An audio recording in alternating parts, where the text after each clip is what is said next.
Ya, jadi dengan TQM atau quality management akan menyebabkan zero defect atau tidak nihil cacat. Nah, jadi nihil cacat ya berarti produksinya akan produktif ya. Nah, inilah yang disebut world class. Kalau perusahaan manufacturing ya world class manufacturing, kalau kampus ya world class university ya.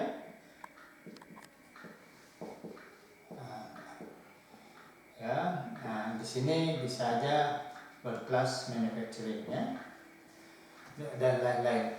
Nah, zero yang lain juga bisa dikembangkan, zero accident misalnya, zero apa. Jadi hanya perusahaan yang sudah mencapai level inilah yang bisa menjadi perusahaan kelas dunia yang tidak mudah terlempar oleh medan persaingan yang makin ketat ya di persaingan bebas saat ini ya. Nah, itulah yang harus kita lakukan ke depan kalau kita mau mencapai tingkat kelas dunia dengan produktivitas yang tinggi ya.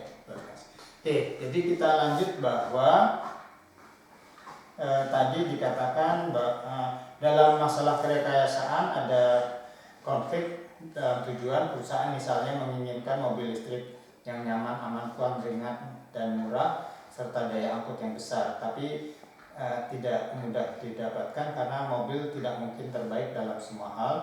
Untuk itulah seorang insinyur harus mencari keseimbangan terbaik antara kriteria yang bertentangan, dan ini bukan tugas yang sederhana. Jadi kalau insinyur kadang-kadang mendesain produk ingin yang sebaik mungkin, sekuat mungkin, seandal mungkin, tapi akibatnya apa? Harganya menjadi semahal mungkin, tidak ada yang beli. Nah, itulah tugas untuk insinyur juga harus mencari keseimbangan antara teknis dan ekonomis. Kontak dengan masyarakat memerlukan banyak waktu, namun ini perlu untuk mencari informasi tentang apa yang dibutuhkannya, menjawab pertanyaan, memberi nasihat, tukar pikiran, dan memberi persetujuan atau mendapatkan persetujuan atau akseptansi dari masyarakat tentang solusinya. Insinyur juga bertanggung jawab untuk merumuskan, ulangi, meramalkan, dan peduli terhadap dampak dari karyanya kepada masyarakat. Nah, jadi tadi kan sudah sampai insinyur adalah harus menjadi problem maker, solver, pemecah masalah. Jadi kalau mendesain motor, jangan motornya di starter susah hidup ya, itu menjadi problem maker ya. Keterlibatan dengan masyarakat dan masalah ekonomi menunjukkan bahwa tugas non teknis juga cukup besar proporsinya, dan ini pasti tidak mudah. Pada umumnya hasil karya insinyur adalah suatu yang nyata, benda fisik, struktur, atau proses. Tapi dalam mencari pemecahan masalah, ia banyak bekerja dalam abstrak. Ia bekerja dengan informasi, misalnya pengumpulan fakta, analisis, berpikir, berimajinasi, berkomunikasi. Nah, karya besar atau rumit seringkali merupakan hasil usaha tim dengan anggota dan latar belakangnya. Mungkin ada melihat kerekayasa yang menakjubkan, tapi di balik itu adalah penuh tantangan dan kecanggihan. Sebagian kegiatan tersebut tidak mentereng karena sangat rinci, menjemukan, dan tentunya ini tidak mudah ya. Juru gambar dan para teknisi yang akan membantu para insinyur, komputer juga yang bergerak dengan pesat di semua bagian, mengambil pekerjaan dari para insinyur, bahkan ikut berpikir. Tapi tidak semua bisa diserahkan pada komputer atau robot. Ada juga hal-hal yang menyentuh kemanusiaan dan tatanannya.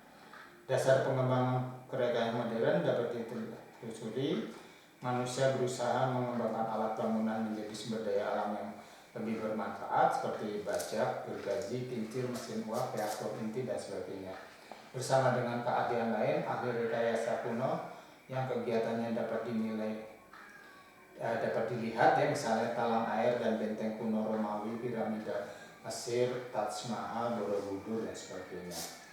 Manusia adalah cikal bakal insinyur modern saat ini. Perbedaannya, manusia saat itu, insinyur klasik dan yang modern adalah dasar pengetahuan dan kreasi mereka.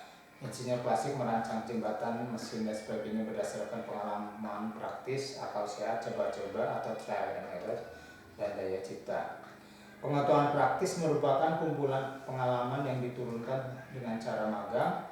Hal ini kontras terhadap yang modern karena hampir tanpa dasar sains pada saat itu ya. Dan seterusnya, kerekayasaan masa kini merupakan lanjutan dari situasi yang banyak berubah 1,5 abad lalu. Sains maju dan pesat terjadi pada akumulasi informasi yang sangat berguna. Pengetahuan tentang struktur materi, gejala elektromagnetik, hukum Newton tentang gerak, proses transfer energi dan seterusnya banyak dimanfaatkan, bahkan sudah diajarkan di sekolah lanjutan. Padahal pada James Watt, nama James Watt tidak banyak yang kenal. Mulai abad 19 para insinyur memanfaatkan potensi sains untuk solusi dan berkembanglah rekayasa modern. Jadi sedikit cerita salah satu yang tokoh rekayasa pada zaman dulu itu adalah Archimedes ya. Kita mengenal ada hukum Archimedes bahwa volume yang dikeluarkan itu sama dengan volume benda yang dicelupkan ke dalam bak yang penuh ya.